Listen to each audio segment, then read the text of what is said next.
अस्सलाम वालेकुम viewers, welcome to Urdu से यूट्यूब चैनल।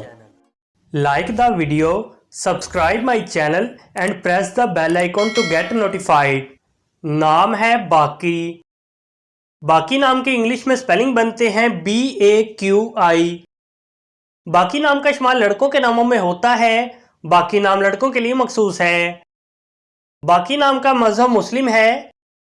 बाकी नाम के मायनी है अल्लाह ताला का सिफाती नाम, जिंदा, बचा हुआ, लाफानी, जिंदा जावेद, हमेशा रहने वाला।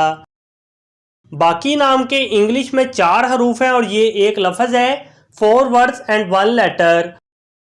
बाकी नाम के उर्दू में 4 हरूफ हैं और ये एक लफ्ज़ है।